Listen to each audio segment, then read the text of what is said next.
Hello friends, CA पवन साडा here.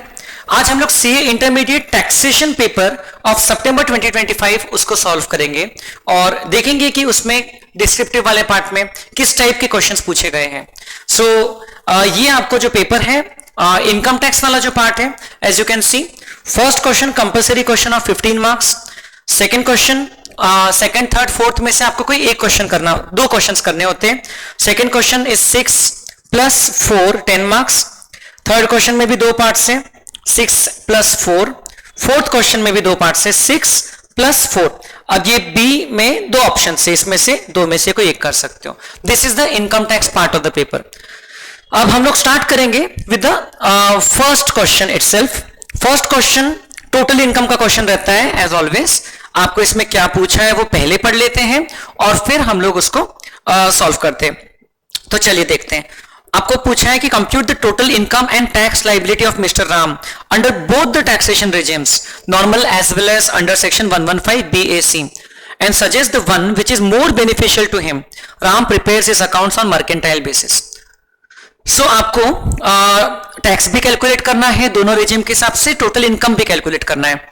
And आपको दिया है कि his age is 58 years, means he is not a senior citizen. So keeping those things in mind, we will be calculating. Now, first of all, we will calculate by any one of the regimes, and then we will make the changes, adjustments as per the other regime. तो जब हम लोग question को पढ़ते हैं तभी हम लोग मार्किंग करते जाएंगे कि कौन से पॉइंट का एडजस्टमेंट कौन से हेड में आएगा एंड कौन से पॉइंट का एडजस्टमेंट जस्ट जब हम लोग एक रेजिम से दूसरे रेजिम में शिफ्ट करेंगे तब भी आएगा।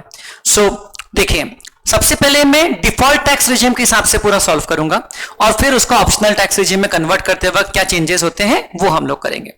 सो it's given to you that statement of P&L shows a net profit after depreciation but before tax of rupees 52 lakhs for the financial year ended 31st March. Clearly he is engaged in the business, तो manufacturing business से ध्यान रखना है, means old regime में additional depreciation मिलेगा। उसके अलावा बाकी जो चीजें हैं तो रेगुलर है। सो आपको दिया है कि ये सारे, अब इसमें से जो जो चीजें बिजनेस प्रॉफिट में डेबिटेड या क्रेडिटेड नहीं होना चाहिए था उसको हम रिवर्स करेंगे। तो पहले हम डिफॉल्ट टैक्स रेजिम के लिए बात करेंगे। सो सबसे पहले आपको दिया है 52 lakhs इज आफ्टर डेबिटिंग और क्रेडिटिंग द फॉलोइंग आइटम्स। तो जो एक्सपेंसेस या पेमेंट्स होंगे वो डेबिट हुए होंगे और जो इनकम्स नेचर की चीजें होगी वो क्रेडिट हुई होगी इसमें। सो पहला depreciation as per income tax rules is rupees 28 lakh including additional depreciation on new plant and machinery 1,50,000। Now मैं यहां पर बी लिख रहा हूं क्योंकि additional depreciation default tax regime में अलाउड नहीं रहता है। So this should be added back. पूरा 28 लाख डेबिट हुआ है इंक्लूडिंग दैट 1.5 लाख, 1.5 लाख हमको एड बैक कर देना चाहिए प्रॉफिट में, इसलिए मैं बी लिख रहा हूं, बिजनेस हेड से रिलेटेड है इसीलिए। Interest amounting to 2,10,000 for short payment of advance tax as per section 234B। तो अब टैक्स का जो इंटरेस्ट हम पे करते हैं, इनकम टैक्स का interest, it is disallowed.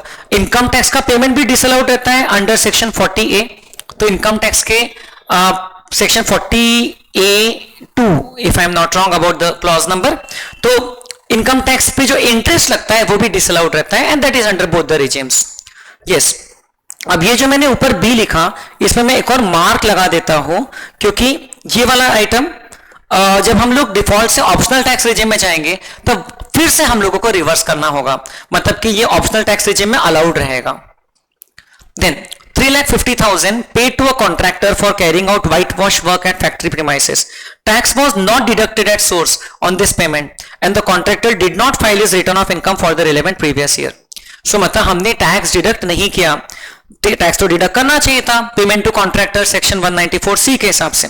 So contractor ने भी रिटर्न फाइल नहीं किया है तो वो तो कंप्लायंस वैसे भी अगले साल होता है अगर वो रिटर्न फाइल करे तब। अभी तो हमारा एक्सपेंडिचर कुछ हद तक के डिसअलाउ हो जाएगा। सो PGBP हेड में there will be a disallowance of 30% of the expenditure. So 3,50,000 into 30% under section 40।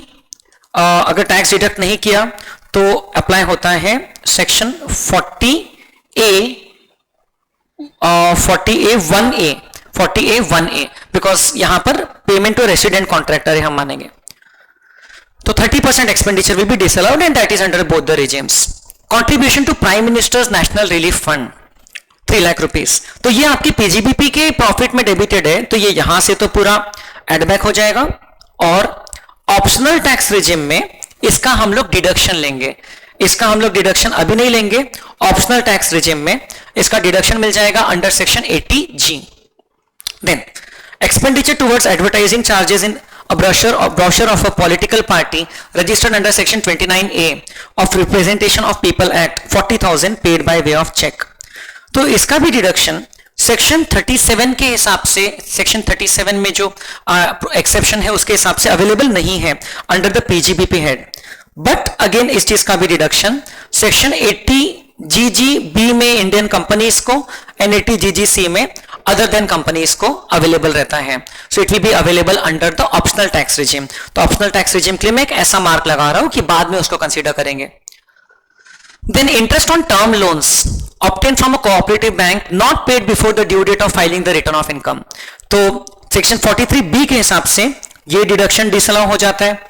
Interest on loans from bank अगर हम लोग ने रिटर्न फाइलिंग की ड्यू डेट तक पे नहीं किया तो that expenditure is disallowed but allowed later whenever it is paid. तो ये सारे एक्सपेंडिचर्स हैं, ये सब अभी तक के डेबिट हुए होंगे, तो उसमें से जो जो डिसअलाउड है वो रिवर्स होते जाएगा। Contribution towards pension scheme of employees 1,50,000. The eligible salary and dearness allowance for the pension scheme referred to in section 80 CCD is 10 lakh rupees। तो अब इसमें सेक्शन 36 में ये वाला पॉइंट कवर्ड है। ओनली 14% ऑफ सैलरी तक का डिडक्शन अलाउड रहता है। सो 10 लाख का 14% होता है 1,40,000। Means excess 10,000 rupees will be disallowed and that is under both the regimes and that will be added back to our profit. Then industrial power tariff concession of rupees 2,50,000 received from central government। So ये जो amount है this is a revenue receipt। आपको power tariff concession मिल रहा है government से, payment मिल रहा है, so it is in the course of your business. तो इसका नो टैक्स ट्रीटमेंट, तो बिकॉज ये ऑलरेडी आपके पीएनएल में क्रेडिटेड होगा। ये कंसेशन रिसीव्ड है, आपको लिखा था कि following items have been debited और क्रेडिटेड, तो जो एक्सपेंडिचर या पेमेंट से वो डेबिट हुआ होगा। ये कंसेशन आपको मिला है तो ये क्रेडिट हुआ होगा एंड क्रेडिट होना भी चाहिए because it is taxable as a revenue receipt. So there is no problem, this is not a capital receipt. Also government subsidies are taxable, government grants are taxable, और ये तो business से related है तो ये तो टैक्सेबल रहेगा। Nothing to be done, ना प्लस करना है ना माइनस करना है, ऑलरेडी क्रेडिटेड है। Interest from banks on fixed deposits gross, तो बैंक से जो एफडी इंटरेस्ट मिला है ये बिजनेस हेड से हट जाएगा और ये अदर सोर्सेज हेड में ऐड हो जाएगा। It will be considered as income from other sources. Gross लिखा है मतलब वो टीडीएस के बाद का नहीं है। Cash gift from father business head से हट जाएगा, अदर सोर्सेज हेड में इसके बारे में लिख देंगे as it is a gift receive from relative therefore it is not taxable. So no difference under both the regimes as far as these points are concern. The regimes में difference सिर्फ additional depreciation का आएगा और ये 80G और 80GGC के deductions का आएगा। अब ये पॉइंट्स तो पीएनएल में डेबिटेड या क्रेडिटेड थे, उसके अलावा आपको और लिखा है additional information. Expenditure pertaining to previous financial year was allowed on due basis but paid in current financial year in cash on 18th January 35,000। तो इसका मतलब कि 35,000 रुपीज हमने अभी पे किया है बट कैश में पे किया है। नाउ देखिए there is this section 40A3 जो कहता है कि अगर आपने कोई एक्सपेंडिचर का सिंगल डे में कैश पेमेंट कर दिया तो वो एक्सपेंडिचर ही डिसअलाउ हो जाता है if the amount is in excess of ₹10,000। But अगर आपने एक्सपेंडिचर कोई पिछले साल में इनकर किया था ऑन ड्यू बेसिस, क्योंकि मर्केंटाइल सिस्टम फॉलो कर रहे हैं, और अगले साल आपने उसका सिंगल डे में कैश में पेमेंट कर दिया या अदर देन अप्रूव मोड से पेमेंट कर दिया, तो सेक्शन 40A3A के हिसाब से जो डिडक्शन आपको लास्ट ईयर उस एक्सपेंडिचर का मिल गया था उसको अब हम लोग इनकम मान लेते हैं। So this will be added to your business incomes because under section 40A3A such expenditure which has been paid in this year deduction allowed in earlier year shall now be treated as an income. Audit fee for the previous year was 75,000. TDS deducted but not deposited in the relevant previous year. However, TDS was deposited on 31st December. So audit fee पे तो tax deduct होना चाहिए था, किया भी था, but deposit नहीं किया था। तो अगर आप उसको इस ईयर की ड्यू डेट ऑफ ROI तक के डिपॉजिट कर देते थे तो आपको डिडक्शन इसी प्रीवियस ईयर में मिल जाता था। लेकिन आपने उसको डिपॉजिट किया है 31 दिसंबर 24, तो अब जब डिपॉजिट किया है उस साल आपको डिडक्शन मिलता है. So the deduction will be available now but not of the entire 75,000 but 75,000 का 30%. जितना डिडक्शन पहले डिसअलाउ हुआ था उतना अभी अलाउ हो जाएगा. So this will be now allowed as a deduction. So हम लोग अभी कंप्यूटेशन कर सकते हैं. बस इतनी ही सी चीजें हैं. It is affecting only 2 heads here. I am not sure why cost inflation indices are given, क्योंकि उससे संबंधित तो कैपिटल गेन्स या कॉस्ट इन्फ्लेशन इंडेक्स के एप्लीकेशन से संबंधित यहां पर कोई भी पॉइंट था नहीं. सो चले हम लोग इसका स्टेटमेंट बनाते हैं. Computation of total income of mister Ram under the default tax regime. सबसे पहले हम लोग लिखते हैं computation of total income under the default tax regime.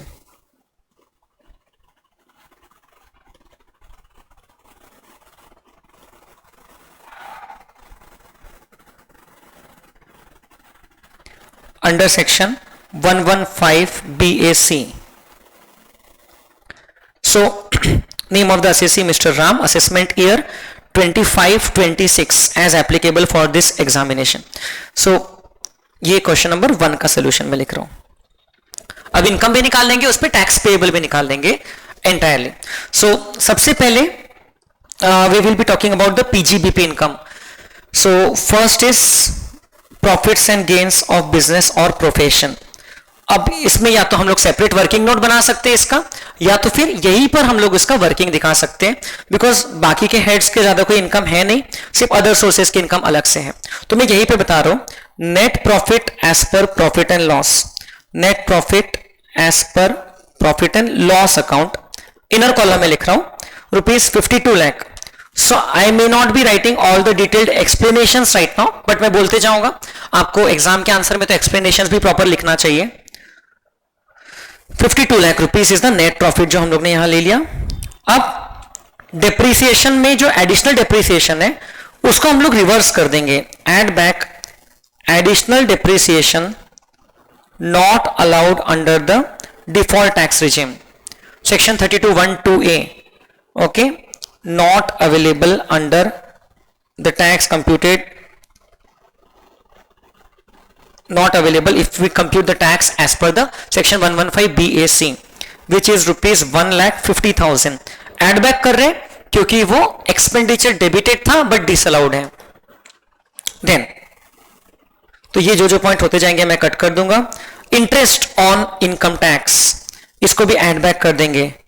Interest on income tax, this is also not allowed on the basis of section 40A(2). जिस basis पर income tax का deduction नहीं मिलता है उस बेसिस पर इस इंटरेस्ट अंडर सेक्शन 234B वाले का भी डिडक्शन नहीं मिलेगा. 2,10,000 कोई पेनल्टी होती थी तो उसका भी डिडक्शन नहीं मिलता था. Late me just confirm the section number. जो हमारा चैप्टर है profits and gains of business profession, उस चैप्टर में देख लेते हैं एक बार section number.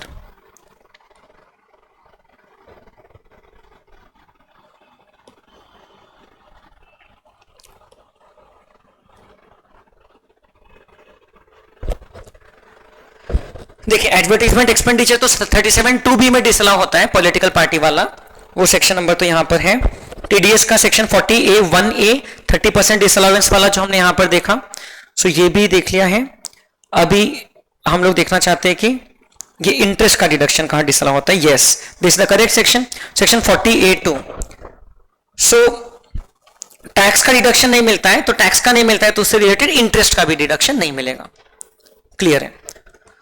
Then the next is 3,50,000 paid to a contractor for carrying out whitewash work. So amount disallowed under section 40A(3), disallowance due to TDS default. आपने TDS का default किया under section 40A(1)(a). The expenditure is ₹3,50,000. उस पर आपने tax deduct नहीं किया, सो 3,50,000 into 30% amount disallow हो जाता है, विच इज ₹1,05,000. ये भी एड बैक हो जाएगा. This much will be disallowed. Then ये पॉइंट भी हो गया. Contribution to prime minister's national relief fund, so ये this is definitely not related to the business, इसीलिए इसका डिडक्शन नहीं मिलेगा. Not a business expenditure, so therefore it is not allowed under the PGBP head. Rupees 3 lakh है, it will be not allowed. Old regime में अलग से हम लोग उसको एटीजी में उसका डिडक्शन ले लेंगे. Then expenditure towards advertisement charges in a brochure of a political party. So advertising expenses paid to political party. So हम बोलेंगे it is disallowed under section 37(2)(b. This amount is rupees 40,000, तो 40,000 add back कर देंगे. Then interest on term loans obtained from a cooperative bank not paid before the due date. So even this might have been debited, but interest on loan, interest on bank loan not paid, unpaid bank loan, unpaid interest. So basically this will be disallowed under section 43B. There is this section 43B जिसके अंदर में बोला गया है कि अगर हम लोग उस साल के रिटर्न ऑफ इनकम के ड्यू डेट तक पेमेंट नहीं करते हैं तो वो एंटायर एक्सपेंडिचर डिसअलाउ हो जाता है. Rupees 2,60,000. Then excess contribution towards pension scheme. Excess contribution जो है वो रिवर्स हो जाएगा. Excess contribution towards NPS. So देखिए 15 लाख का सैलरी कितनी दी है, सॉरी 10 लाख. सो 10 लाख का 14% तक क्या अलाउड है, बट हमने पे किया है 1,50,000. तो मैं ऐसे लिख देता हूं इसको, 10 lakh into 14% portion is allowed, but 1,50,000 has been paid. So the excess portion of rupees 10,000 shall be disallowed. So this is given under section 36, section 36(1)(5). उसका सबसेक्शन नंबर एग्जैक्टली कौन सा है वो हम लोग देख लेते हैं. सेक्शन ये रहा, सेक्शन 36(1)(4)(a). 36(1)(5) तो अप्रूव्ड ग्रेच्युटी फंड है. 36(1)(4)(a) उसमें लिखा था कि it is allowable to the extent of 14% of salary. And ये अमेंडमेंट भी एप्लीकेबल हुआ था इसी ईयर से. पहले 10% ही अलाउड था, सो 14% तक के अलाउड है. Then the question again, industrial power tariff concession. इसका सिर्फ नोट लिख दोगे, nothing to be done because it is an allowable expenditure. अब इंटरेस्ट फ्रॉम बैंक क्रेडिट हुआ होगा तो इसको माइनस करना है. Less interest on bank FD, it is not taxable under the PGBP head, it is taxable under other sources. तो 1,50,000 यहां से हम लोग माइनस कर देंगे. Cash gift from father, again definitely this should not have been credited in the PNL, but credit किया है तो ये गिफ्ट है, इस हेड में डिस्कस नहीं होता है. So this will be removed. इसका इफेक्ट जो है यहां से हट जाएगा. ये अलग से एग्जाम्प्ट है वो भी अलग बात है, लेकिन यहां पे तो नहीं टैक्सेबल है. देन हम लोग ने और दो जगह बी लिख के रखा है. Expenditure pertaining to the previous year, जिसका अभी हमने कैश में पेमेंट कर दिया सिंगल डे में. तो सेक्शन 40(a)(3)(a) जो है उसमें ये होता है. Section 40(a) talks about disallowances. So 40(a)(3)(a) देखिए ये यहां पर लिखा है, ये नीचे. If the expenditure is incurred in a particular year and the payment of the same is made in any subsequent year in a sum exceeding rupees 10,000 otherwise than the approved modes, then the such payment shall be deemed to be the PGBP profits of the previous year in which such payment is made. तो section 40(a)(3)(a) apply हो गया और वो amount अब taxable हो गया. So you will say that expenditure of 23-24 paid by cash,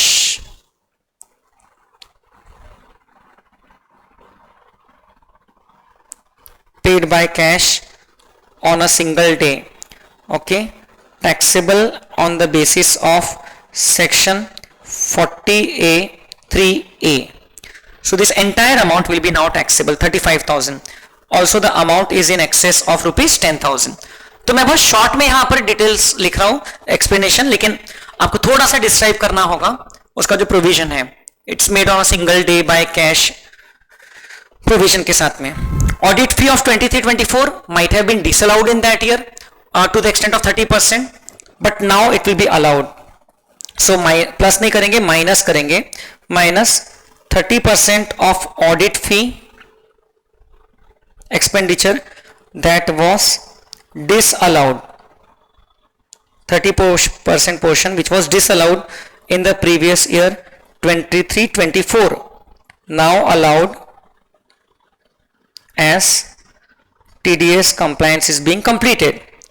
TDS is being paid on 31st December 24. So 75,000 का 30% होता है 22,500, उतना आप माइनस अप कर सकते हो, पिछले साल वो एड बैक हो गया होगा.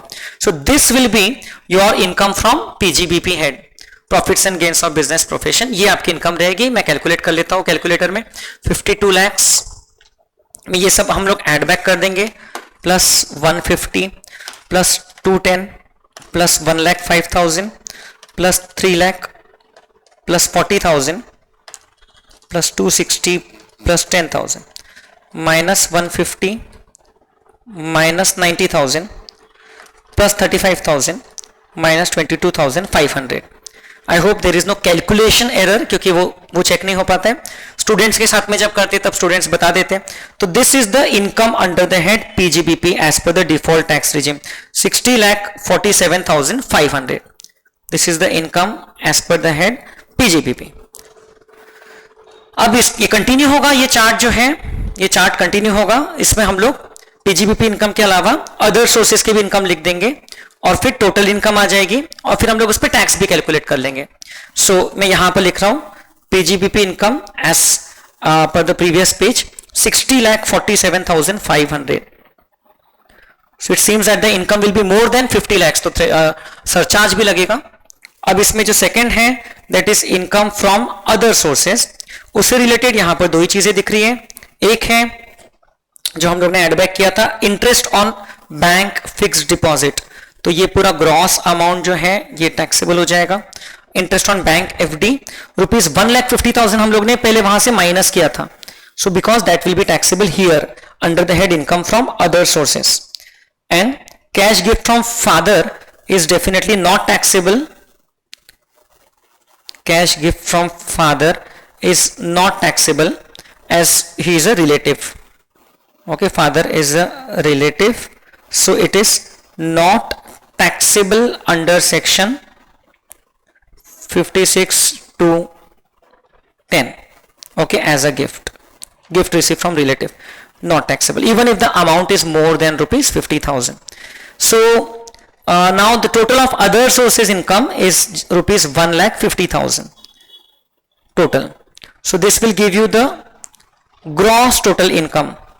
Okay, this will give you gross total income 61,97,500.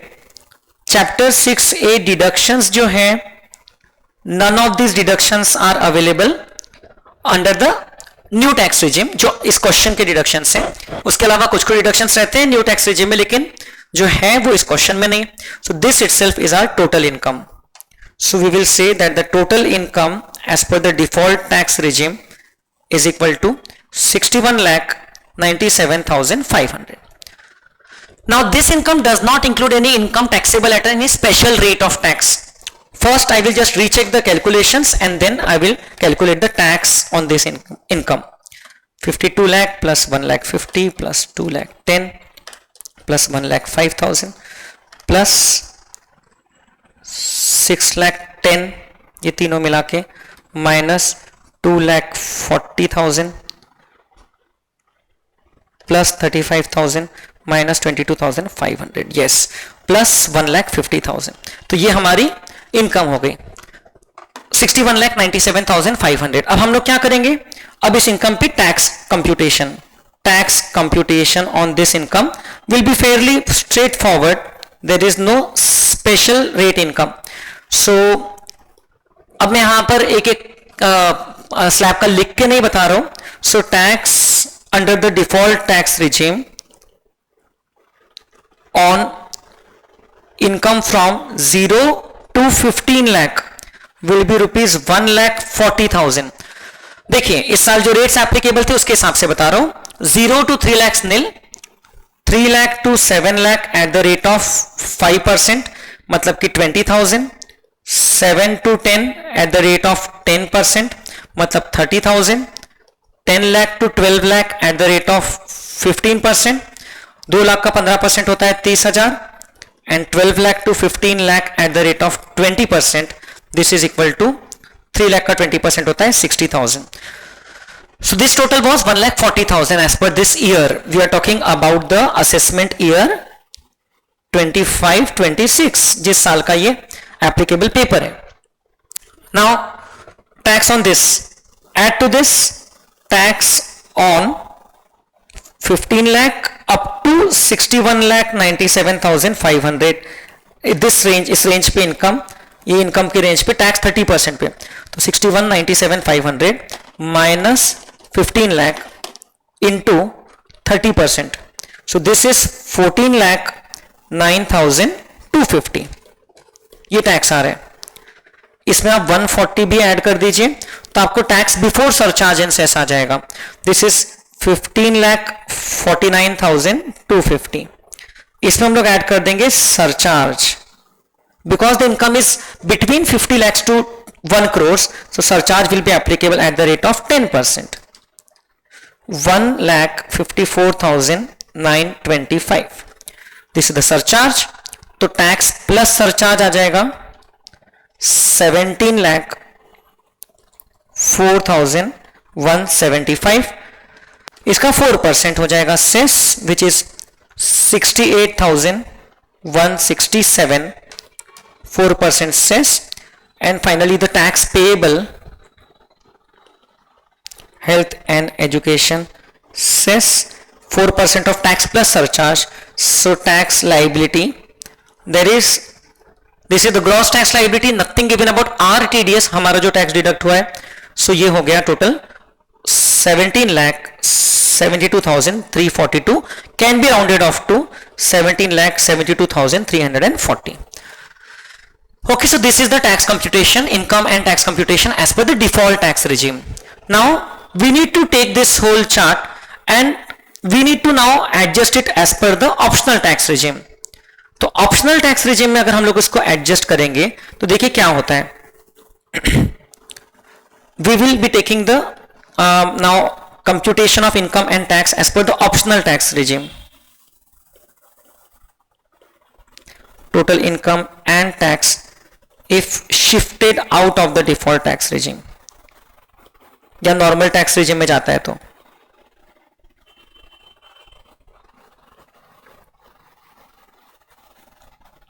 under section 115 BAC. So we will start with the point gross total income, yeah, we can even use the total income as per default tax regime,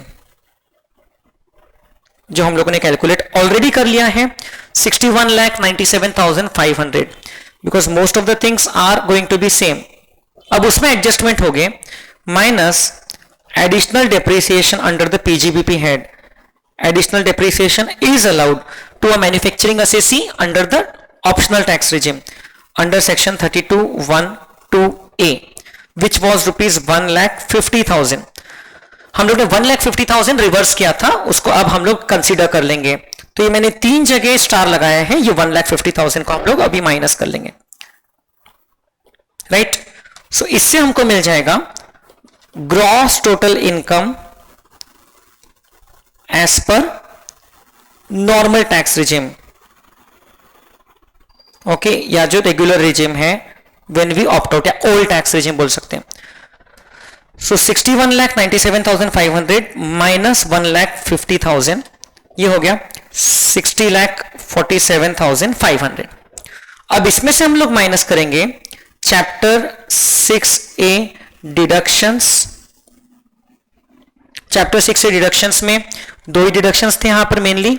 एक था section 80G donation to prime minister's national relief fund, जिसमें without any qualifying limit 100% of the payment is allowed as a deduction, which was ₹3 lakh as per the question. ये हम लोग ने ले लिया. And दूसरा था expenditure towards advertising charges of a political party, so that deduction is available to an individual assessee under section 80 GGC. Expenditure of advertisement paid to a political party, so as long as वो non cash mode से पे हो रहा है उसका deduction मिल जाता है, and that amount is ₹40,000 as per the question. उसके अलावा और कोई मुझे ऐसी चीज नहीं दिख रही है जिसका डिडक्शन मिलना चाहिए हम लोगों को. बैंक एफडी में हमने अभी डिपॉजिट कुछ नहीं किया, हमको सिर्फ इंटरेस्ट मिल रहा है, और एटीसी से रिलेटेड भी कोई डिडक्शन एज सच दिख नहीं रहा है अपेरेंटली.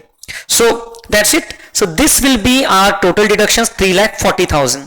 अभी डिडक्शंस को भी अगर हम लोग हटा देंगे, so we will get total income under the default tax regime.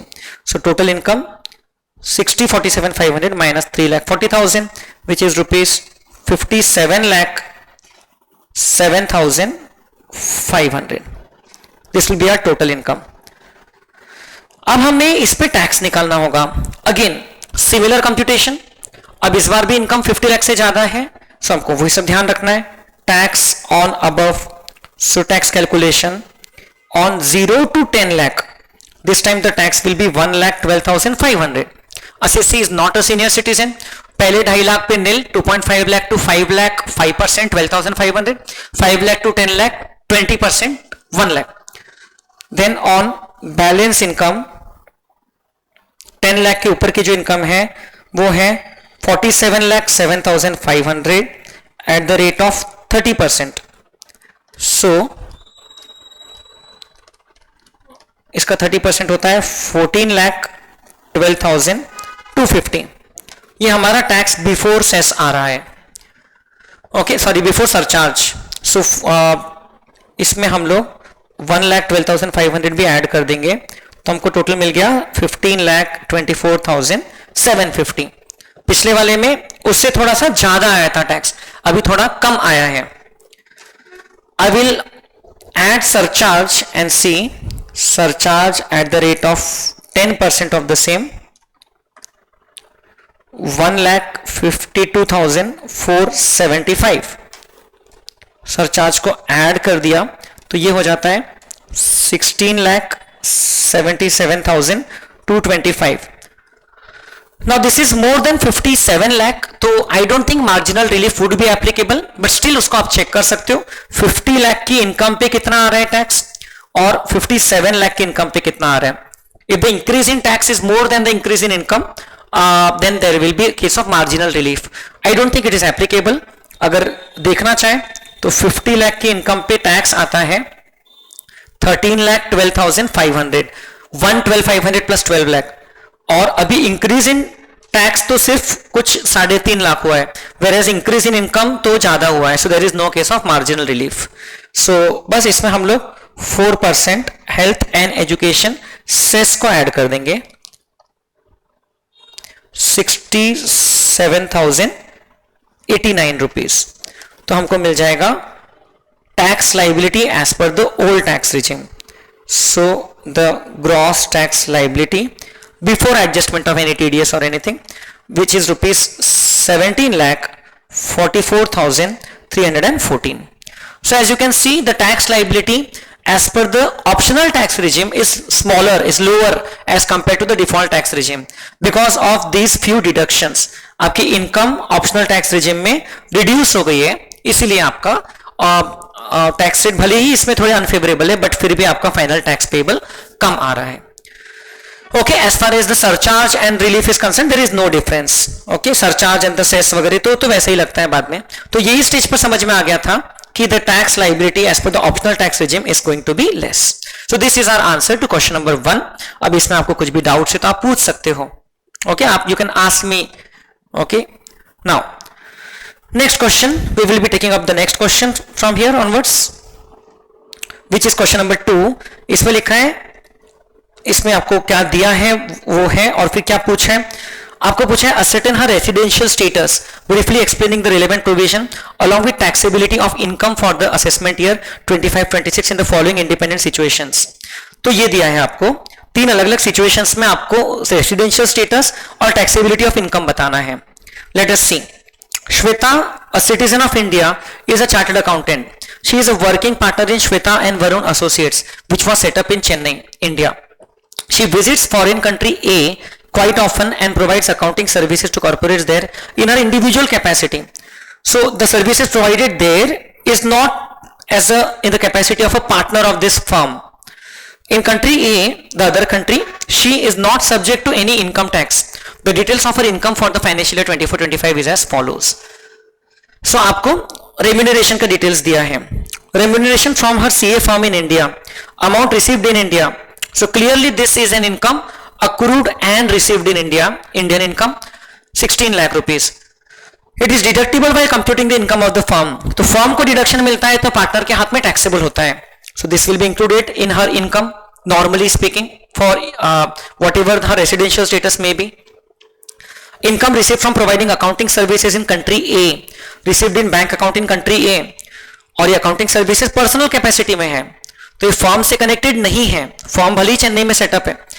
So accounting services की जो इनकम है, it is received in country A, also provided there. So it is clearly a case of foreign income. It will be taxable only if she is ROR. Dividend from companies incorporated in country A and received in a bank account in country A. This is also a foreign income, accrued outside India and received outside India. Income from a business in country A which was set up in country A but is controlled from Chennai, received in country A. So now दूसरी country में आपको income accrue हुई और receive हुई है, but it is from a business which is controlled from India. If it is from a business which is control from India तो वो NOR रहती है, तो उस केस में उसके हाथ में टैक्सेबल होता है. This is a special type of foreign income which will be taxable in the hands of R but NOR.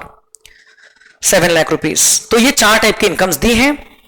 अब इसमें आपको पहला क्वेश्चन पूछा है, if she did not visit India during the financial year 24-25, तो अगर उसका स्टे इंडिया में 0 है तो obviously as per the number of days of stay तो वो रेसिडेंट नहीं है, but she can be considered to be a deemed resident under section 6(1)(a) if her Indian income, means total income excluding income from foreign sources, is more than rupees 15 lakh. और जो कि इस question में clearly है, उसमें ये 16 लाख भी गिनते हैं और ये 7 लाख भी गिनते हैं, क्योंकि फॉरेन सोर्सेज मतलब सिर्फ ये वाली इनकम्स को हम लोग एक्सक्लूड करेंगे, ये इनकम को हम लोग एक्सक्लूड नहीं करेंगे, because this income is from a business control from India. So we will say in question number 2A, देखिए उसका जो फर्स्ट सिनेरियो है, क्वेश्चन नंबर 2A का जो फर्स्ट सिनेरियो दिया है आपको, her stay in India is nil. Stay in India during the previous year, ये वाला केस है, during the previous year 24-25 is nil, रही नहीं इंडिया में, but still she can become resident. Now her total income excluding income from foreign sources. So I am considering income number 1. Okay, computation of income. अब उसमें हम लोग कौन सी incomes लेंगे, हम लोग पहली वाली इनकम ले लेंगे. So first income is remuneration from CA firm in India. Income excluding computation of total income excluding income from foreign sources, ये निकाल रहे हैं हम लोग. So remuneration from CA firm in India, so आपको दिया है ₹16 lakh. This will be definitely treated as an Indian income. Second point, income from providing accounting services. Income from accounting services, this is in country A and therefore received there, it will not be included. Third point, dividend again received and accrued in a foreign country, not to be considered in this income. And fourth point, income from a business in country A. Income from a business controlled from India. Business is controlled from India. So this income should be included while calculating this total income excluding income from foreign sources. तो ये incomes को हम लोग include करेंगे. Now this total is clearly more than rupees 15 lakh. What is this? This is total income excluding income from foreign sources, and where income from foreign sources does not cover the income from business controlled from India. So this is 23 lakh. As this income is more than 15 lakhs and she is an Indian citizen, not paying tax elsewhere, not paying tax in any other country. So country A में tax नहीं लग रहा है, सो हम क्या बोलेंगे, she will be deemed a deemed resident, deemed to be a resident under section 61A. Right? Now if she is a resident under section 61A, then what will happen? Now such a person, such a resident is always a resident but not ordinary resident. Resident but not ordinarily resident is always treated as resident but not ordinarily resident. Hence, incomes from above points number 1 and 4 will be taxable in her hands. So in this case, her total taxable income would be, total income or taxable income would be rupees 23 lakhs. अगर वो, मैं आपको बता दूं, ये वाली incomes का taxability अगर वो ROR होती थी तो चारों इनकम टैक्सेबल है, अगर RNOR है तो पहली और आखिरी इनकम ही टैक्सेबल है, अगर वो नॉन रेसिडेंट है तो फिर तो सिर्फ ये पहली इनकम टैक्सेबल है, उसके बाद में ये नीचे के तीनों इनकम टैक्सेबल नहीं है. So only these two incomes will be considered. Now second part of the question is कि if she visits and stays in India for 200 days every year since the 12 preceding years. So clearly, if she visits and stays in India, then she is a resident and ordinarily resident. She is a resident and ordinarily resident. ROR. Okay, for the previous year 24-25. Therefore, all four incomes would be taxable, whether earned in India or outside India.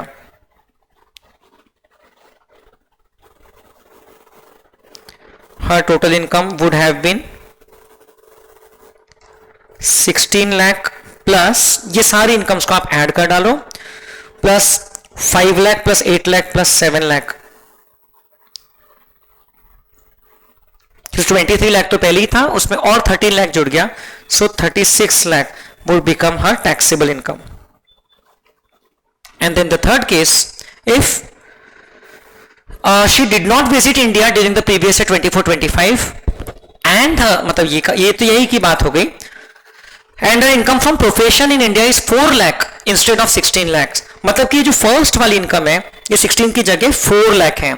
Now the scenario changes. 4 plus 7 11 lakh ही होता है. So if she did not visit India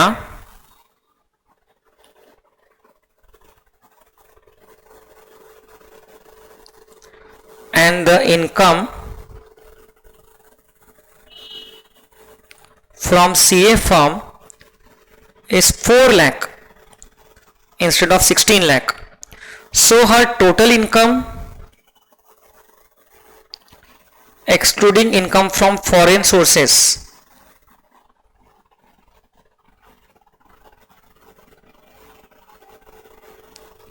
would be 4 lakh plus 7 lakh, क्योंकि ये जो 7 लाख था ये तो same है, 4 lakh plus 7 lakh होता है 11 lakh.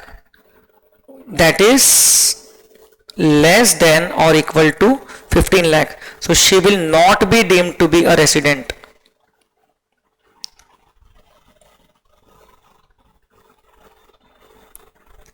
As per section 61A. So she is a non-resident in that case. Only her income accrued in India, accrued or received in India would be taxable. That is rupees 4 lakh. Okay जो 16 को 4 बना दिया था सिर्फ वो 4 lakh taxable रहेगा, तो उसकी इनकम 16 लाख नहीं 4 लाख हो गई, इतना ही टैक्सेबल रहेगा, ये वाली इनकम टैक्सेबल नहीं रहेगी. Income earned and received outside India even if it is from a business control from India is not taxable if she is a non resident. Alright, तो इसको प्रेजेंट करने के और भी बेटर तरीके हो सकते हैं. हम लोग तीनों केसेस का पहले तो स्टेटस अलग अलग निकाल लेंगे और फिर टेबुलर फॉर्म में हम लोग आंसर दे सकते हैं. If she is ROR, in the first case she is RNOR, in the second case she is ROR, third case she is NR, तो कौन सी इनकम इंक्लूड कर रहे हैं वैसा हम टेबुलर फॉर्म में इंफॉर्मेशन प्रेजेंट कर सकते हैं. So this is the answer to question number 2A. As expected हमेशा ही सेकंड वाले का फर्स्ट पार्ट जो है वो रेसिडेंशियल स्टेटस से ही आता है या तो TDS से आता है, तो रेसिडेंशियल स्टेटस से आया. अब TDS का तो सेकंड पार्ट TDS का ही है, तो ये भी एक्सपेक्टेड ही है. Aryan, a resident individual engaged in the retail trade of auto parts through various stores across Delhi NCR, had total turnover of rupees 15 crores during the financial year 23-24. The following data is furnished relating to the financial year ended 31st March 2025. आपको दिया है he purchased goods for 105 lakhs on 21st May from Diva LLP, LLP firm resident in India. 105 lakh के goods खरीदा excluding GST. Out of this purchases goods worth rupees 5 lakh excluding GST were returned on 20th of July due to quality issues for which Diva LLP refunded the money on 20th of February. Assume that the turnover of Diva LLP was rupees 8 crores. तो अब देखिए, अगर आप कोई goods purchase करते हो as a buyer और आपका turnover of the buyer is more than rupees 10 crores and the value of such purchase is more than rupees 50 lakhs, तो अप्लाई हो जाता है सेक्शन 194Q TDS का सेक्शन. आपको TDS के इंप्लीकेशंस पूछ रहे हैं. सो 194Q में 0.1% रेट से आपको टैक्स डिडक्ट करना पड़ता है. सो आप बोलोगे TDS under section 194Q will be equal to 0.1% of the amount in excess of 50 lakhs. तो we will say 55 lakhs. 105 lakh excluding GST he amount देखेंगे अगर बिल अवेलेबल है तो 55 lakhs का 0.1% सिर्फ इतना टैक्स डिडक्ट करना होगा, विच इज जस्ट रुपीज 5,500. अब आगे अगर गुड्स रिटर्न होते हैं तो ये उसी महीने में रिटर्न नहीं हुए हैं, 20th जुलाई को रिटर्न हुए हैं, फिर 20th फरवरी को रिफंड मिला है. सो अब जो हमने एक्स्ट्रा टैक्स डिडक्ट कर लिया था, so it can be adjusted against maybe any other tax deductible later on after this refund has been received. तो ये रिफंड मिला है तो ये बाद में मिला है, अभी तो आपको टैक्स डिडक्ट करना होगा of rupees 5,500. Okay, you can just mention if the money is refunded later on due to purchases returns, then the extra tax deducted on account of such returns can be adjusted in the subsequent payments if any. अब इसमें इनके turnover से कोई फर्क नहीं पड़ता है, जो सेलर है उनके टर्नओवर से फर्क नहीं पड़ता है, वो तो TCS के लिए देखते हैं हम लोग, लेकिन यहां पर तो बायर का ही टर्नओवर जा रहा है तो TDS को प्रायोरिटी मिल जाती है. Next, Aryan paid rupees 77,000 every month to Mr. Kulveer, a resident individual, for providing catering services in his shop under a contract. Every month he is paying 77,000 for catering services. So clearly catering services are covered under section 194C for the purpose of TDS.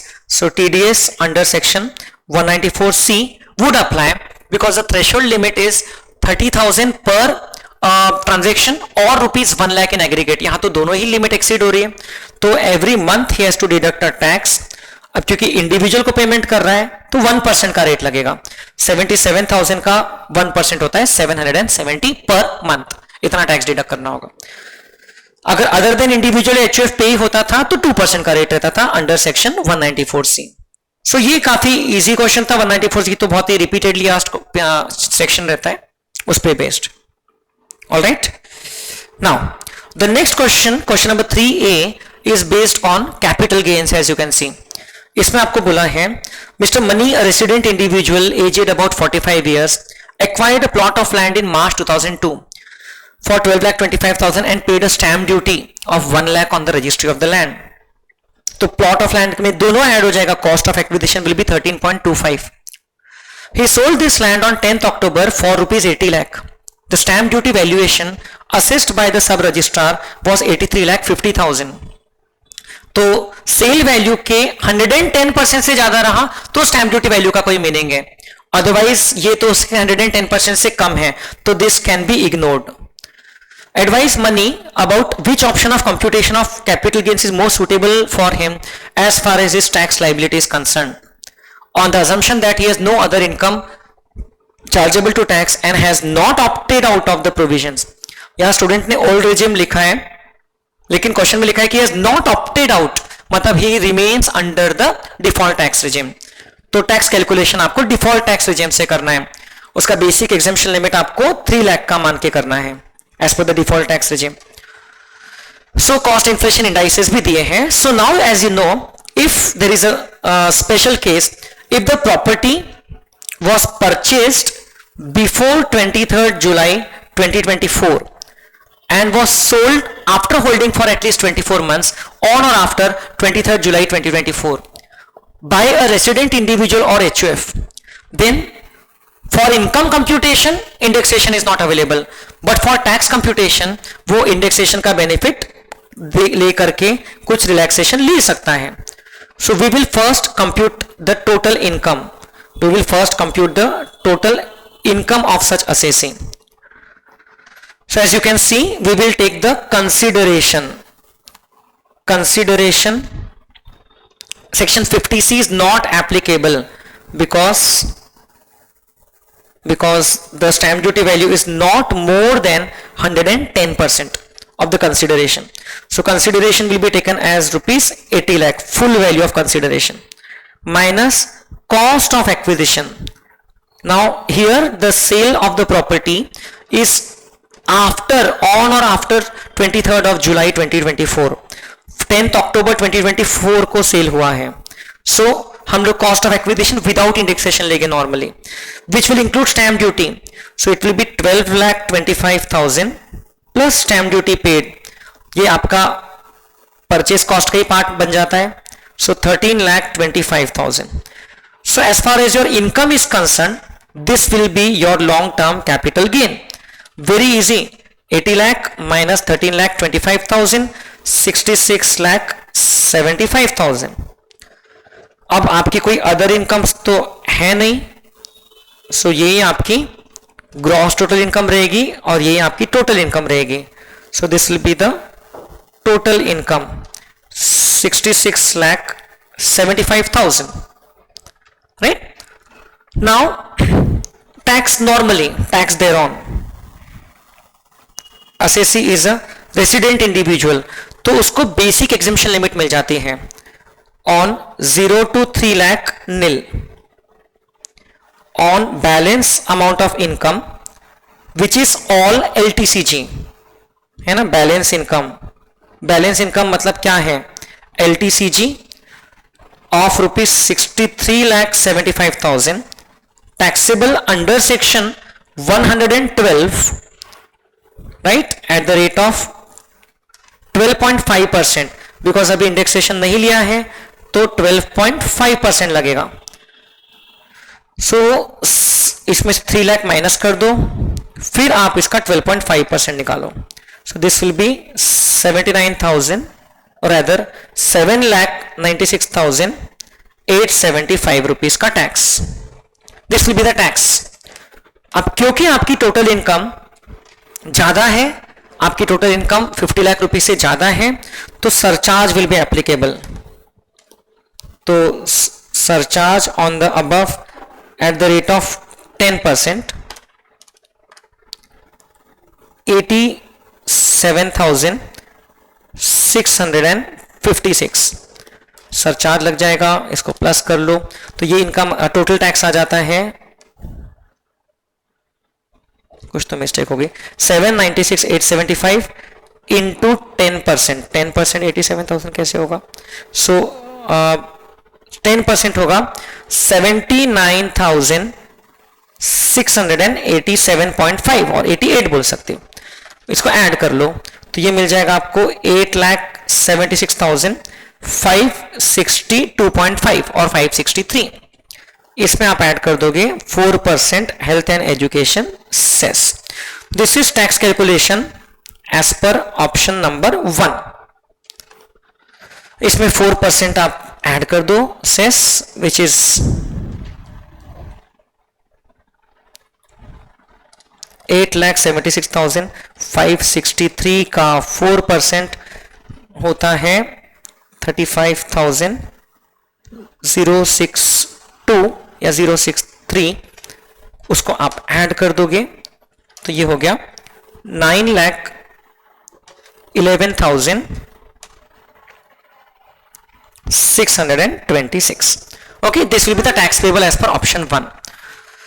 But now if the assessee wants to claim the benefit of another option which came later on after it was originally announced in the finance bill at the time of the budget speech, बाद में ये option आया कि अगर आपने 23 जुलाई के पहले अगर खरीदा है, मिनिमम 2 साल होल्ड करने के बाद में आपने उसको बेचा है प्रॉपर्टी को, लैंड और बिल्डिंग के रिस्पेक्ट में रेसिडेंट, इंडिविजुअल या एचयूएफ के लिए, तो आपको टैक्स कंप्यूटेशन के लिए, इनकम कंप्यूटेशन के लिए नहीं, सिर्फ टैक्स कंप्यूटेशन के लिए आपको फाइनेंस नंबर 2 एक्ट 2024 के पहले वाले प्रोविजंस भी यूज करना अलाउड है।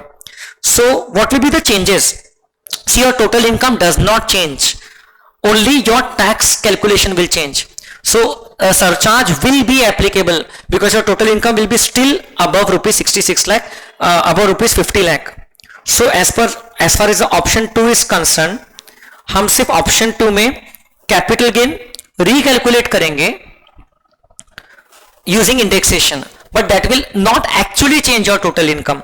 So consideration, as you can see, option 2 में consideration would be rupees 80 lakhs as we have considered. हम उसमें से माइनस करेंगे indexed cost of acquisition. Indexation generally is gone, but ये स्पेशल केस में आप कंपैरिजन के लिए ले सकते हो। Index cost of acquisition, this will B 13,25,000 into 363 index for the year of transfer divide by March 2002 में खरीदा था, तो 2001-2 का इंडेक्स लेंगे 100। सो 13,25,000 इंटू 363 अपॉन 100। इन लोगों ने इंडेक्स 67 का क्यों दिया है आई डोंट नो, और 23 का क्यों दिया है ये तो सिर्फ कंफ्यूज करने के लिए होगा, बट मेनली इट इज 2001-2 का ही यूजफुल है यहां पर। सो 13,25,000 दोनों केस में वो डिफॉल्ट टैक्स रेजिम में ही है, इसलिए मैंने 3 लाख तक के नील ले लिया था। आई होप ये पार्ट तो आपको कंफ्यूज नहीं कर रहा है। अब इंडेक्सेशन लेने के बाद कितना हो जाता है कॉस्ट ऑफ एक्विजिशन, देखिए 13,25,000 into 363 divide by 100। So the cost is quite high, index cost is 48,09,750। इसको यदि हम लोग अब माइनस करेंगे इतना सारा इंडेक्सेशन लेने के बाद में, सो किस में से 80 लाख में से 48,09,750, तो हमको बचता है long term capital gain as per this calculation. ये हमारे एक्चुअल एलटीसीजी का फिगर नहीं बनने वाला है, ओनली फॉर टैक्स पर्पसेस। अब again there will be no other incomes, so therefore ये एलटीसीजी में पहले 3 लाख पे टैक्स नहीं लगेगा। So tax on above under section 112 at the rate of 20% will be equal to C 31,90,250 minus 3 lakh basic exemption limit into 20%, तो ये हो जाता है into 20%. This comes to only rupees 5,78,050. Now our tax before surcharge was this much. अभी tax कम आ रहा है तो ये ऑप्शन बेटर है हमारे लिए। अब इसमें लेकिन सरचार्ज जरूर लगेगा, सरचार्ज लगेगा 10%, 57,805।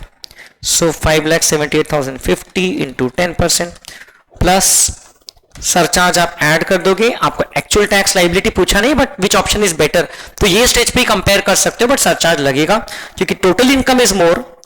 आप ये देख करके नहीं बोलना है कि ये इनकम तो 50 लाख से कम है तो सरचार्ज नहीं लगेगा, सरचार्ज फिर भी लगेगा।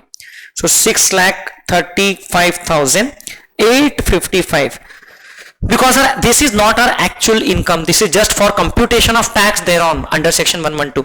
सरचार्ज तो एक्चुअल टोटल इनकम के बेसिस पे लगता है जो कि ये है। सो सरचार्ज लग गया और फिर उस पे health and education cess of 4%। Okay, तो ये जो फिगर आया इस पे 4% हम लोग कैलकुलेट कर लेंगे विच इज 25,434। इतना ऐड कर दो तो 6,61,289। so this will be the tax payable as per the second option, and because this is less than this, so we will go with the option number 2। so I hope everybody understood that यहां पर सिर्फ indexation लेने के बाद में जो LTC जा रहा है वो सिर्फ टैक्स रेट अप्लाई करने के लिए यूज हो रहा है। एक्चुअल इनकम में यही वाला LTCG as an LTCG consider हो रहा है। और क्योंकि ये क्वेश्चन में और कोई इनकम है नहीं, तो 3 लाख तक का जो बेसिक एग्जेम्पशन लिमिट है वो दोनों केस में आप एलटीसीजी में से एडजस्ट करने के बाद आप टैक्स रेट लगा रहे हो। पहले केस में 66.75 के बाद 3 लाख कम करके फिर 12.5% लगाया जो कि 23 जुलाई ऑनवर्ड्स रेट हो गया, और दूसरे केस में भी 31,90,250 में से 3 लाख एडजस्ट करने के बाद 20% लगाया। So the answer we will go with this option. This is more preferable option for the assessee because it will benefit him by lower taxes, less taxes. All right, this is more suitable. Then the next question. Prabhu, a resident individual aged 45 years is employed with a private, I am seeing कि already 1 hour का paper हो चुका है but income tax का सिर्फ descriptive part भी नहीं हुआ है। So we need to be careful about time in the exam. अभी तो चलो मैं समझा के कर रहा हूं। Prabhu, resident individual aged 45 years is employed with a private limited company as HR manager। Basic salary दिया है, बेनिफिट्स दिया है, compute the taxable salary assuming he has opted out of the default tax regime. तो पहली बात तो standard deduction अगर मिलेगा तो सिर्फ 50,000 मिलेगा सैलरी में। Okay, so rent free unfurnished accommodation, तो आपको ये सब चीजें दिया है, हम लोग एक एक करके इसको कंसीडर कर लेते हैं। Okay, so very simple question दिख रहा है, 3-4 चीजें हैं, सैलरी कंप्यूटेशन करना है। क्वेश्चन नंबर 3 का B, computation of taxable salary.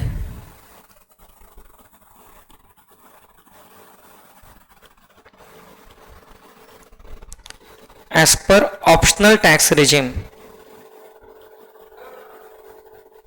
सो सबसे पहला कंपोनेंट रहेगा basic salary as given to us.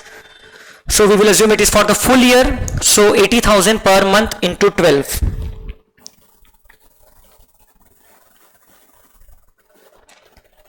Computation will be 80,000 into 12, so rupees 9,60,000 basic salary। Next चीज आपको दिए rent free unfurnished accommodation owned by the company in Mumbai from 1st May। He however occupied the accommodation only from 1st December। So उसने 1st December से occupy किया। Company had bought this house in the financial year 23-24 at a cost of 2 crores। So company ने 2 crores में खरीदा था और उसको accommodation provide किया है। सब ऐसे केस में अगर कंपनी ओन्ड अकोमोडेशन है और मुंबई जैसे शहर में है, so then we don't see company ने कितने में खरीदा था। What we are concern about is कि सिटी की पॉपुलेशन है, थ्रेशोल्ड लिमिट जो स्पेसिफाइड लिमिट से उससे ज्यादा जो कि है ही, और उसकी सैलरी जो है relevant salary for this purpose उसका हम लोग सीधा 10% ले लेंगे क्योंकि यहां पर तो हाईएस्ट पॉपुलेशन है मुंबई की, 10%। Now for this purpose the salary includes basic plus DA forming part, but salary does not include the other thing. Salary includes taxable allowances. Yes, तो इस क्वेश्चन में आप अगर ध्यान से देखोगे तो टेलीफोन अलाउंस है जो रेंट फ्री अकोमोडेशन की सैलरी के लिए इंक्लूड करना चाहिए हमने, बट उसके अलावा other things seem to be perquisites, non monetary perquisites, तो इसको इंक्लूड नहीं करेंगे। सो मैं सेकंड नंबर पे पहले मैं टेलीफोन अलाउंस ले लेता हूं। सो सेकंड नंबर पे पहले मैं टेलीफोन अलाउंस ले लेता हूं क्योंकि उसको हम लोग इंक्लूड करेंगे for rent free accommodation salary calculation. And this telephone allowance, see cost of mobile phone given for use is 90,000, ये टैक्सेबल नहीं होता है। Phone given for use is not a taxable perquisite, but telephone allowance is a taxable perquisite. 1,000 per month to cover his mobile phone bill. Aggregate mobile phone bill was 15,000. This also does not matter. So telephone allowance will be fully taxable. So 1,000 into 12. This will be rupees 12,000. Now mobile phone given for use.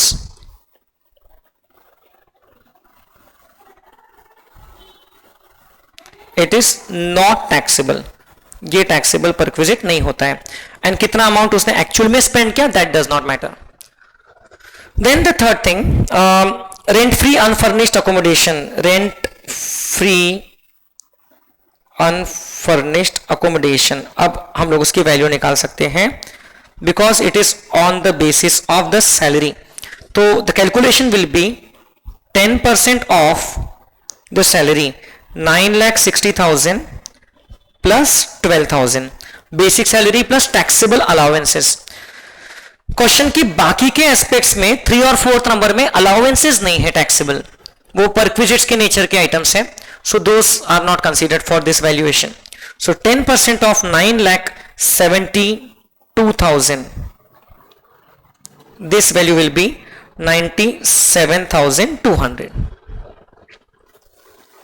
And then the other things, company ने car दिया है, car sale किया है mister Prabhu को, so car acquired from the company, so it is for rupees 2,50,000 Prabhu को sale किया है। And 1 year completely company ने उसको होल्ड किया है, 1 फुल ईयर हुआ है, 1 कंप्लीटेड ईयर। उसके बाद के कुछ जो मंथ है उसको इग्नोर करेंगे हम लोग, नहीं इनफैक्ट 2 ईयर्स हो गए, 2022 से 2024। तो कार का वैल्यूएशन अगर आप देखोगे, so cost to the company on 1 July 22 was rupees 10 lakh, right? Cost was rupees 10 lakh minus depreciation for 1 year is, now car पे depreciation ये वाले पर्पस के लिए लगाते हैं by 20% WDV method, तो 2 lakh rupees depreciation for the first year। फिर हमको बचता है इसका WDV आफ्टर 1 कंप्लीटेड ईयर 1723 को rupees 8 lakh. This depreciation is by WDV method. अब और 1 साल का लगाएंगे हम लोग 20%, सो विच विल बी 1,60,000। सो इस एसेट का कार का WDV हो जाता है on 1/7/24 rupees 6,40,000। This is sold to the assessee for just rupees 2,50,000, तो 6,40,000 minus 2,40,000, this will be the value of perquisite. So perquisite value will be 640 minus 250, we can say rupees 3,90,000 value of perquisite of car. Then the last one, he is allowed to use video camera and laptop belonging to the company. The company had purchased these assets for 50,000. तो video camera for use, video camera use के लिए मिला है तो ये taxable होता है, but laptop given for use taxable नहीं होता है। अब वीडियो कैमरा यूज के लिए दिया तो 10% पर एनम और rent paid by the company, ये ओन्ड है तो 10% पर एनम के हिसाब से सीधा सीधा उसका वैल्यू निकाला जाता है। 50,000 into 10%, so 5,000 rupees will be the value. And laptop given by the company for use is not a taxable perquisite, okay, it is not taxable. So this will give us the gross salary, this will give us the gross salary, as you can see 9,72,000 plus 97,200 plus 3,95,000, so gross salary comes to rupees 14,64,200। अब इसमें से हम लोग क्या करेंगे, standard deduction minus कर देंगे। We will adjust the standard deduction from the same less, but because we are under the old regime तो स्टैंडर्ड डिडक्शन से 50,000 लेना चाहिए।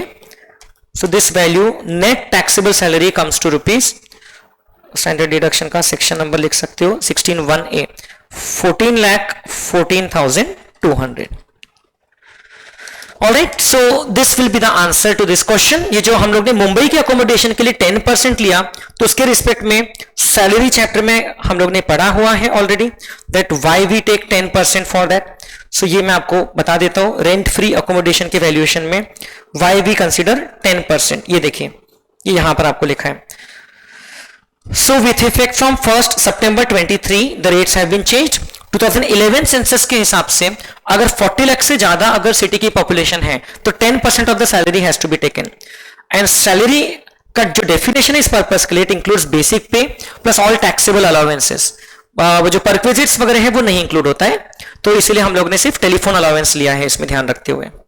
So that's the answer for question number 3B. Now the other parts of the paper, question number 4, किसी बच्चे ने यहां तक भी सॉल्व किया तो उसका इनकम टैक्स का जितना रिक्वायर्ड पार्ट था वो हो गया. लेकिन अगर क्वेश्चन 2 या 3 स्किप किया तो क्वेश्चन नंबर 4 करेगा. सो क्वेश्चन नंबर 4 में फर्स्ट पार्ट तो ये 6 मार्क का क्वेश्चन है यहां तक के. सेकेंड पार्ट इज थियोरी, तो ये तो चलो अभी डिस्कस कर लेते हैं easily.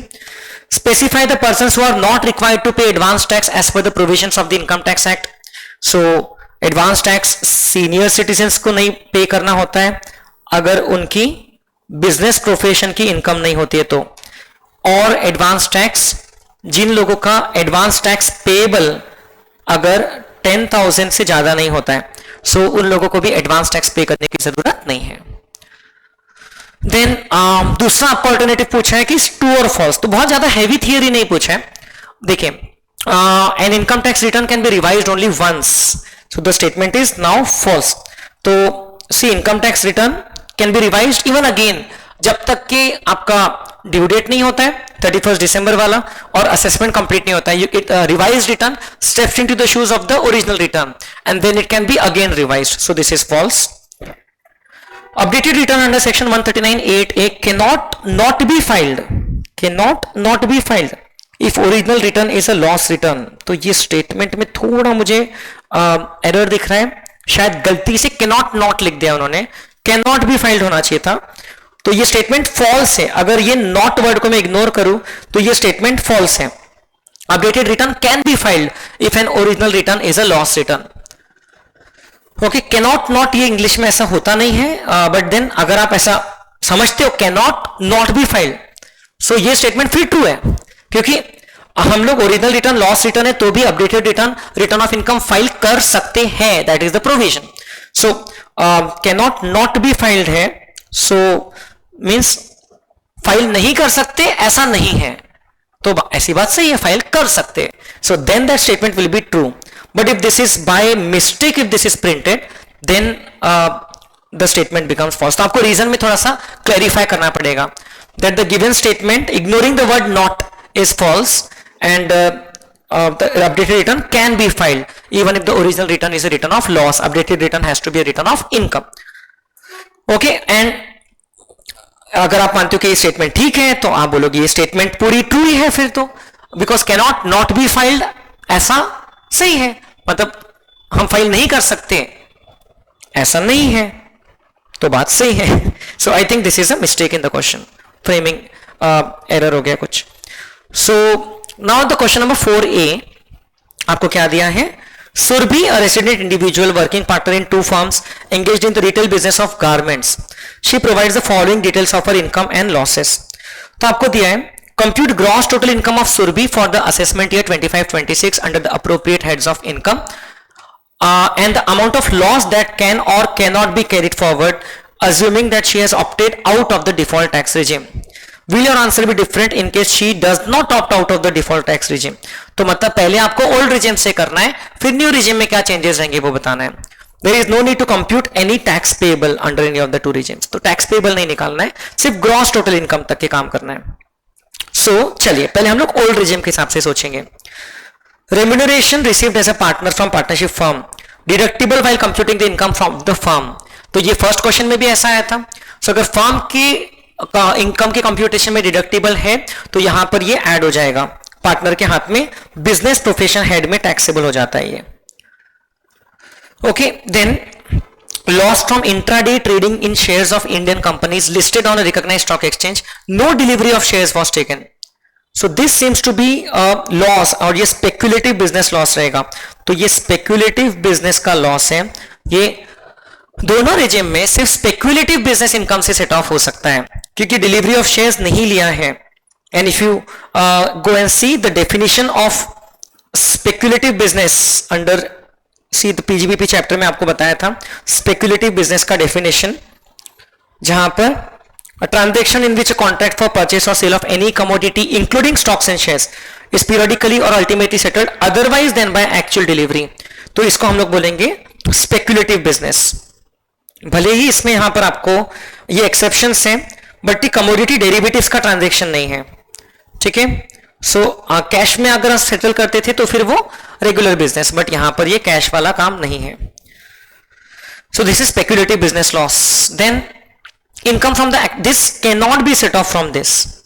Income from the activity of owning and maintaining resources, तो income from other sources.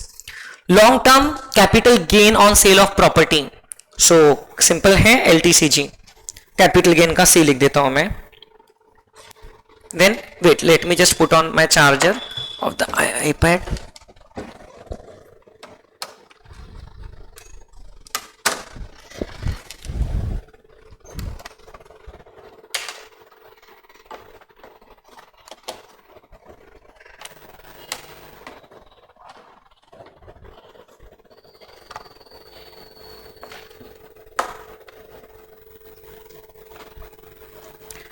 All right.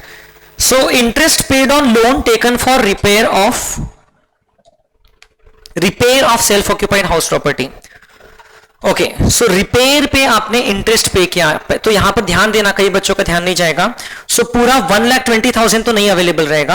Old regime की बात करें तो हाउस प्रॉपर्टी लॉस अवेलेबल रहेगा, बट ओनली 30,000, क्योंकि सेल्फ ऑक्यूपाइड प्रॉपर्टी में ओल्ड रिजिम में डिडक्शन मिलता है इंटरेस्ट का, बट रिपेयर के लिए अगर लोन लिया है तो there is a limit of 30,000.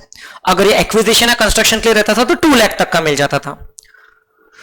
Then amount received as, अच्छा अब ये हाउस प्रॉपर्टी का जो लॉस है ये हम लोग बिजनेस इनकम में से या कैपिटल गेन इनकम में से सेट ऑफ कर सकते हैं, that is not a problem. Amount received as advance towards sale of a shop which was later forfeited as the buyer could not comply with the conditions. तो forfeiture of advance is an income from other sources. Share of loss from partnership firm B, it is having no tax treatment because share of profit from a partnership firm exempt होता है under section 10(2)(a), तो share of loss का भी कोई tax treatment नहीं होता है. Loss on betting not allowed because betting में कोई expenditure का deduction से allowed नहीं रहता है, betting, gambling वगैरह, casual winnings. Interest on FD rupees 0.8 lakh. FD of rupees 10 lakh was gifted to her by her father-in-law. So अब ये देखिए, Surabhi resident individual, she was gifted fixed deposit by her father-in-law. So उस पे जो interest है that would be clubbed in the hands of her father-in-law. Why? Because there is a case that if the father-in-law transfers assets without adequate consideration to the daughter-in-law and she earns income from those assets, such income would not be includable in her hands. तो ये वाली income को क्या हो जाएगी, ये club हो जाएगा, clubbed in the hands of her father-in-law. So अगर मैं क्लबिंग वाला चैप्टर खोलूं तो उसमें हमको मिल जाएगा इससे related point, clubbing of incomes. ये देखिए, yes, income from assets transferred to son's wife. Example में वो ही लिखा हुआ है, bank deposit of 25,000 is given, income accrue to son's wife will be included in the income of X. तो son's wife की इनकम में वो इंक्लूड नहीं किया जाएगा, right. Following are the losses brought forward, bought लिखा है गलती से, ब्रॉट फॉरवर्ड होना चाहिए. So long term loss, capital loss on sale of unlisted shares rupees 3.8 lakh. So कोई प्रॉब्लम नहीं, ये लॉस बिल्कुल ला सकते थे और ये लॉस को आप सिर्फ LTCG में से एडजस्ट कर सकते थे. आपके पास में 9 लाख प्लस का लॉन्ग टर्म कैपिटल गेन है प्रॉपर्टी का, तो उसमें से आप बिल्कुल शेयर्स वाले लॉन्ग टर्म कैपिटल लॉस को एडजस्ट कर सकते हो 3.8 लाख को. Loss from the activity of owning and maintaining race horses, इसको भी आप 4 साल तक कैरी फॉरवर्ड करके ला सकते थे, तो ये रिसेंट ईयर का ही है, 25,000 का लॉस है, इसको आप ओनिंग एंड मेंटेनिंग रिसोर्सेज की एक्टिविटी के साथ में एडजस्ट कर सकते हो. So that is possible. So how to present this? So again, let me do it for you. First of all, under the optional tax regime, question number 4a, computation of gross total income under the optional tax regime.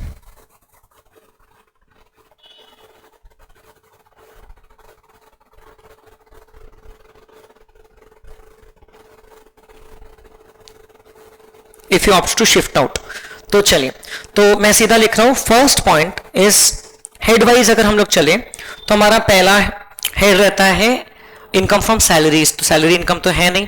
House property, so there is a loss from house property. Loss from house property of rupees 30,000, because as for self-occupied property, NAV has been taken as nil and deduction of interest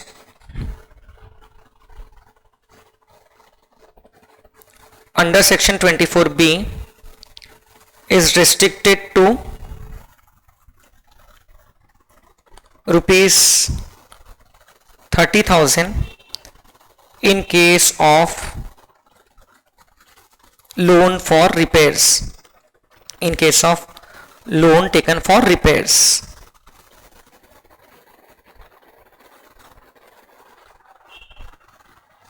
So हम लोग इतना loss है. अब ये loss जो है ये हम लोग सेट ऑफ कर सकते हैं to the extent of 2 lakh against any other head income. So set off against, आप कोई भी इनकम में से सेट ऑफ कर सकते हैं. नाउ क्योंकि हम लोगों को यहां पर टैक्स कैलकुलेशन वगैरह तो बोला नहीं है, so we may set it off against the business income और we may set it off against the capital gain income और other sources income. Business income और अदर सोर्सेज में स्लैब रेट्स लगेगा तो हम लोग उसमें कर सकते हैं सेट ऑफ. अगर हमको लगता है कि स्लैब रेट वाला जो टैक्स है वो ज्यादा जा रहा है as compare to capital gains पे जो रेट है, so set off against PGBP income. Yes, and ज्यादा जाएगा भी क्योंकि आपका एलटीसीजी जो है वो मान लेते हैं कि 12.5% वाले रेट पे टैक्सेबल है और आपकी अदर इनकम्स 5 लाख के जो ऊपर है वो 20% रेट पे रहती है. तो we will better it is set off against the business income, so to the extent of 30,000. So इतना लॉस है, 30,000 का सेट ऑफ कर लेंगे तो हाउस प्रॉपर्टी हेड का लॉस बचेगा कुछ भी नहीं कैरी फॉरवर्ड करने के लिए. एंड रिमेनिंग इंटरेस्ट का भी लैप्स हो जाएगा. आपने भले इंटरेस्ट 1,20,000 पे किया है बट वो लैप्स हो जाएगा. अब हेड वाइज अगर हम लोग चले तो नेक्स्ट हेड होता है profits and gains of business और प्रोफेशन. अब उसमें सबसे पहली इनकम जो है वो है remuneration as a partner. Remuneration as a partner, ये रेम्यूनरेशन है तो ये टैक्सेबल रहेगा. अगर ये प्रॉफिट शेयर रहता था तो ये टैक्सेबल नहीं रहता था, then it would have been exempt. So rupees 9,70,000. It is also deductible while computing the income of the firm. सबसे पहले इसमें से सेम हेड के लॉसेस है तो सेट ऑफ होगा, बट पीजीबीपी हेड में कोई और लॉस नहीं है. So we will straight away bring this house property loss and set it off. तो we will adjust from that house property loss of rupees 30,000. तो our business income then comes to rupees 9,40,000. Because इसके अलावा PGBP head में जो दूसरी चीजें हैं, एक है loss from speculation business of intraday trading in shares without delivery. Loss from speculative business, तो ये जो लॉस है रुपीज 4 लाख का, this should be carried forward. Okay, ये आपके फाइनल कंप्यूटेशन में नहीं आएगा. This is to be carried forward. It can be set off only against speculative business income to be carried forward to the next assessment year. Okay, we are talking about assessment year 25-26. Speculative business loss को हम लोग 4 साल तक के carry forward कर सकते हैं. Then loss from partnership firm, ये एग्जेम्प्ट सोर्स से होता है therefore it is not available for set off. Okay, not available for set off because ये सोर्स से अगर हमको इनकम होती थी, फर्म से अगर हमको इनकम होती थी, प्रॉफिट का शेयर मिलता था, तो वो भी एग्जेम्प्ट होता था. As the source is exempt, as the source is exempt under section 10(2)(a. Exempt source का जो लॉस है वो अवेलेबल नहीं रहता है. उसके अलावा पीजीबीपी हेड से संबंधित और कुछ इंफॉर्मेशन हमको दी नहीं है. हम लोग ने ये सारी चीजें कंसीडर कर लिया, इसके बारे में भी लिख दिया मैंने. अब हम लोग मूव ऑन करते हैं टुवर्ड्स द नेक्स्ट हेड. तो मैं यही टेबल को कंटिन्यू करता हूं ऑन द नेक्स्ट पेज. सो आप देखिए उसमें क्या है, अब कैपिटल गेन्स.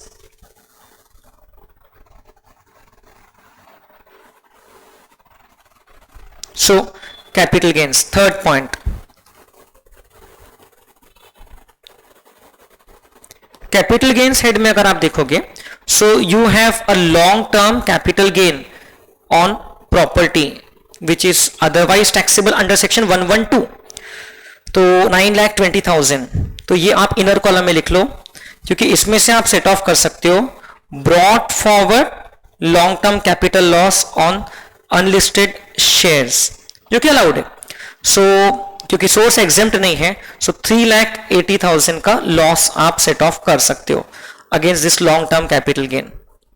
सो ये हो जाता है 920 minus 380, so 5,40,000 will be the taxable LTCG. उसके अलावा कैपिटल गेन से संबंधित और कोई चीज नहीं लिखी है. So that's it. Then income from other sources, then income from other sources IFOS. अब इसमें देखिए क्या क्या इसकी इनकम्स दी हैं आपको. पहला आपको लिखा है income from activity of owning and maintaining race horses which is ₹7 lakh. अब इसमें से हम लोग माइनस कर देंगे brought forward loss from the similar type of activity, brought forward loss of the assessment year 24-25 from activity of owning and maintaining race horses. इसमें कोई limit नहीं रहती है अमाउंट की, ये सेम टाइप की इनकम से एडजस्ट हो सकता है. So this income now becomes 6,75,000. उसके अलावा अदर सोर्सेस की आपकी और क्या क्या इनकम्स है. सो अदर सोर्सेस का आपको एक ये दिया है, यस, अमाउंट फोरफिटेड है ना, forfeiture, it is taxable under section 56. Amount forfeited in respect of a capital asset, in respect of a sale of a shop, ठीक है, we buyer could not fulfil the terms of the contract. So ये amount forfeited भी सीधा सीधा taxable रहेगा. इसके साथ set of करने के लिए कोई हमारे पास लॉस अवेलेबल नहीं है, ₹5 lakh. So income from other sources में दो चीजें आ गई हैं यहां पर. और लॉस ऑन बेटिंग जो है आप चाहे तो यहां लिख सकते हो, चाहे तो अलग से नोट लिख सकते हो. Loss on betting not allowed as no deduction from betting is allowed. Okay, as no deduction from such income is allowed. तो इसके लॉस का भी कोई टैक्स ट्रीटमेंट नहीं होता है. So that's it. अच्छा, और एक चीज है, interest on fixed deposit. Interest on fixed deposit, it will be clubbed in the hands of her father-in-law, so not taxable in her hands.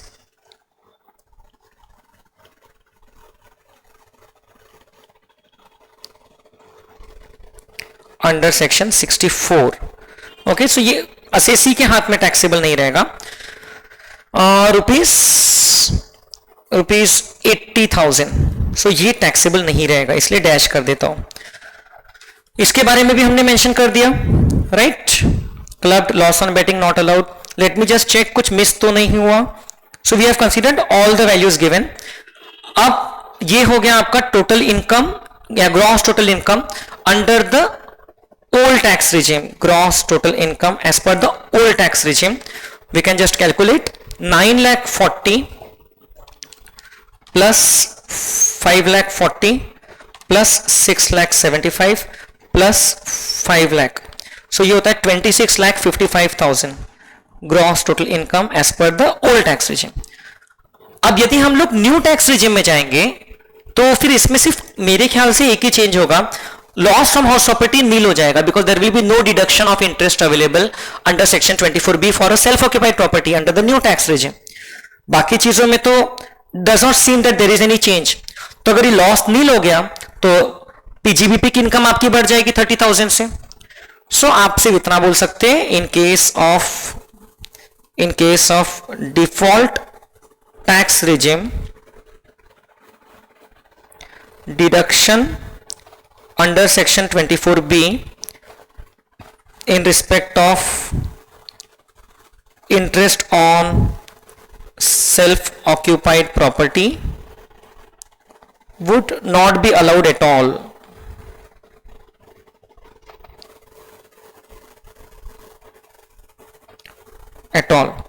Therefore, loss from house property हो जाएगा नील। Therefore, PGBP income जो है उसमें से कोई loss set of नहीं होगा। So it would be rupees 9,70,000 and accordingly आपकी ग्रॉस टोटल इनकम हो जाएगी 30,000 से बढ़ जाएगी 26,85,000, क्योंकि बाकी की कोई गेन्स और लॉसेस में रेजिम वाइज कोई चेंज नहीं होता है। सो ग्रॉस टोटल इनकम 26,85,000 हो जाएगी इन दैट केस। आपको टैक्स कंप्यूटेशन दोनों केस में नहीं बोला है। And losses to be carried forward, सिर्फ एक लॉस जो कि स्पेक्युलेटिव बिजनेस का लॉस था 4 लाख, वो हम लोग कैरी फॉरवर्ड कर रहे हैं, वो न्यू रेजिम में भी अलाउड रहेगा, बाकी सब same. Is that okay? So no other losses would be allowed to be carried forward, such as loss from betting, again not allowed. So friends, I have already discussed the B part. This is the conclusion of the income tax descriptive part of the paper.